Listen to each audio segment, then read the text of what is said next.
the PostJoy GT50.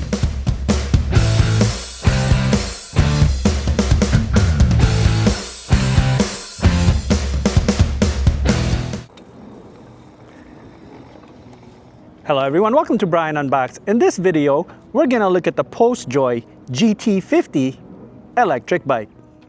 Here's a look at how the bike comes in when it's delivered. It's packaged well with a lot of foam protecting it. Assembly is required and the user guide walks you through the process. Inside it comes with the charger, user guide, tools, pedals, and front light.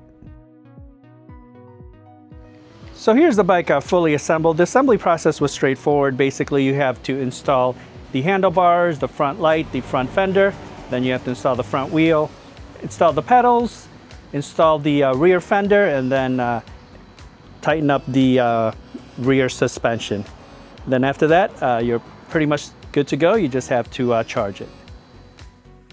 Going over some specs, this has a 750 watt rear hub motor with 75 Newton meters of torque, 48 volt 25 amp hour lithium battery, 80 mile range, 40 mile per hour top speed, 20 by 3 inch tires, 5 pedal assist levels and a twist throttle, Shimano 7-speed, LCD display, front mechanical disc brakes and rear hydraulic disc brakes, front and rear lights and fenders. It weighs in at 93 pounds and has a max load of 365 pounds. I walked around the bike, you can see that the front you have a big front headlamp. You also have the front fender. You have the 20 by 3 inch all-terrain tires, mechanical disc brakes, and then you have the front suspensions. And then in the middle you have the battery keyhole, and then there's an on and off switch on the other side. You also have the rear suspensions, and then you got the rear fender, and then the back you have hydraulic disc brakes. Taking a look at the other side, you can see the 750 watt rear motor, and then you have your 7-speed cassette.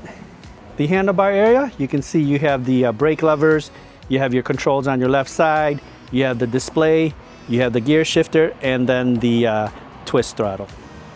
So to power up the bike, just make sure you have the battery switch in the on position here. Once that's in the on position, you can go ahead and press the power button on the pad. And then this does come with 2 NFC cards, so you see the NFC symbol there. So you just want to put the card right on top of that, and that will unlock it. Now once it's unlocked, you can see it's a pretty large display and it has some good colors. Pressing the plus button will increase the pedal assist. There's 5 levels, and pressing the minus will decrease it. You also have an I button here, so that will toggle your odometer, your trip, voltage, and your current. On the left, you have 2 more buttons here. It's for the front light and then the electronic horn. So I've turned on the front light, and then you can see here it's nice, large, and very bright. Then you also have the rear lights, and it has a reactive brake, so if I hit the brakes, you can see it flash.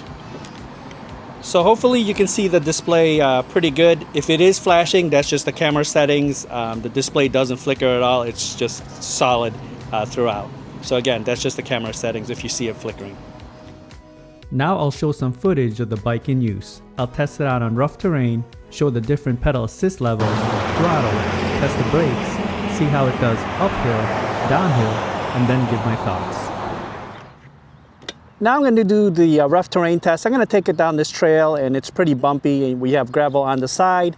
The bike does have the off-road tires. It has the front suspensions along with the rear suspensions. So let's see how it does. All right, here we go, rough terrain test.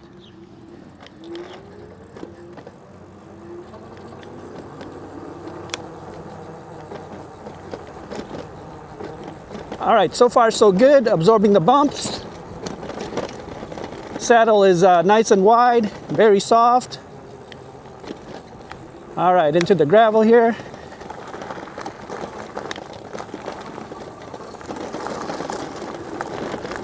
No problems at all. And some more gravel.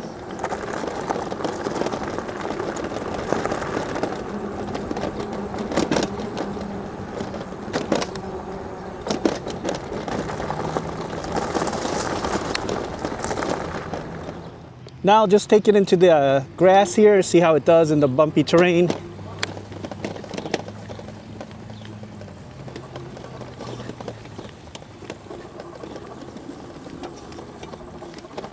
All right, handling it pretty good here. Bit of an incline in the grass, and it's bumpy.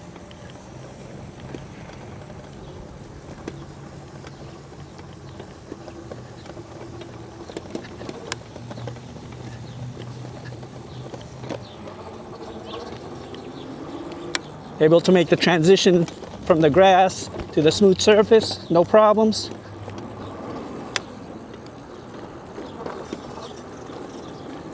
And some more gravel here.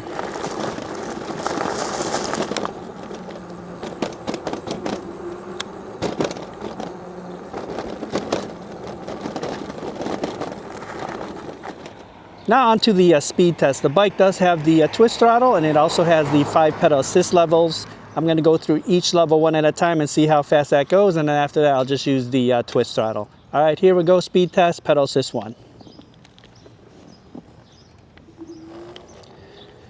All right, slight pickup there. We're at about 10 miles an hour. Moving to pedal assist 2.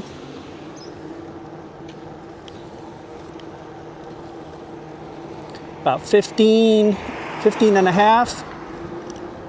Moving to 3. Hitting 20. Moving to 4 now. Some more speed here, we're at 26. Moving to 5. About 27. Bit of an incline on the road. 28, 29, 30, 31. So at about 31 on the pedal assist. All right, so with the pedal assist, we reach about 31 miles an hour. Now I'm just gonna use a twist throttle. Let's see how fast it can go. All right, here we go, speed test, twist throttle only.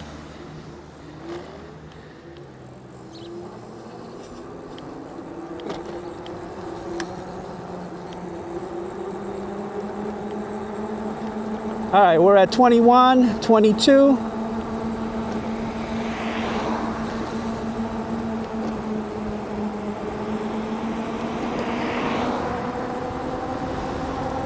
$26, $27,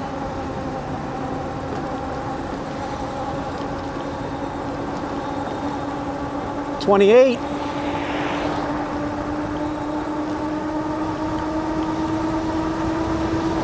$32, $33, $34. So it looks like it's topping off at 34.4 miles per hour with the twist throttle.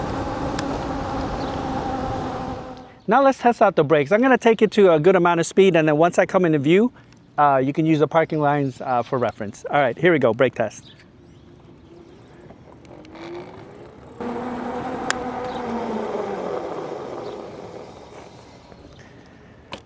All right, it came to a complete stop in a pretty short distance, and there's some good grab with the brakes, so pretty decent brakes. Onto the uphill test. We saw with the speed test, we reached about 34.4 miles per hour.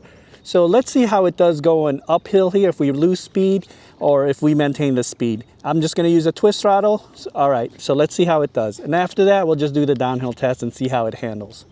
All right, here we go, uphill test.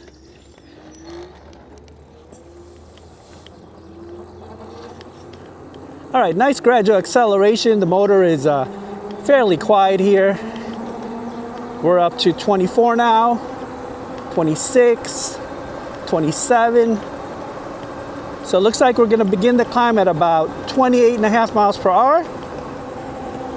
Losing a little bit of speed down to 26, but maintaining. All right, down to 25, back up to 26. A little bit of a downhill here. I'm just gonna let it glide into the turn.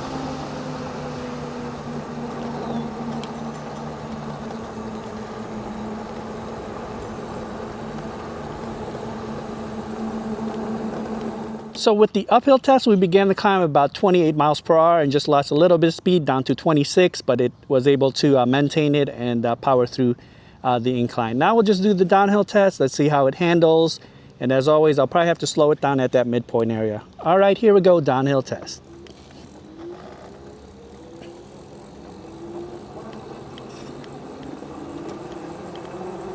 All right, so far so good. Picking up some speed, we're up to 23.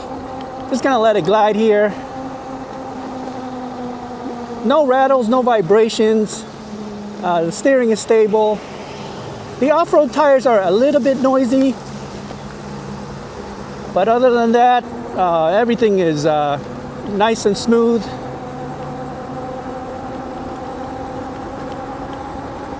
All right, we're at 28, 30.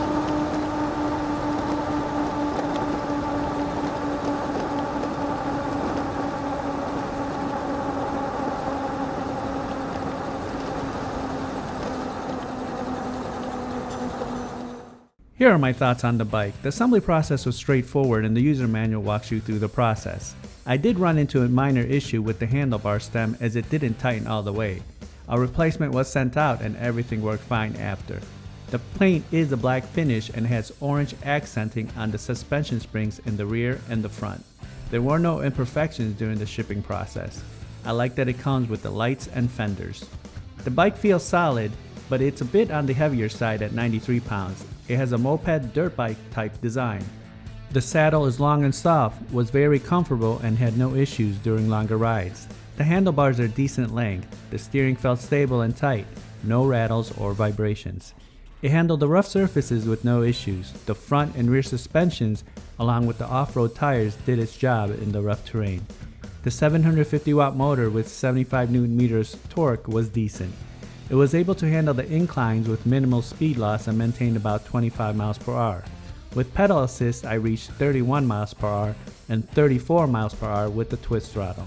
This has an advertised max speed of 40 miles per hour and a range of up to 80.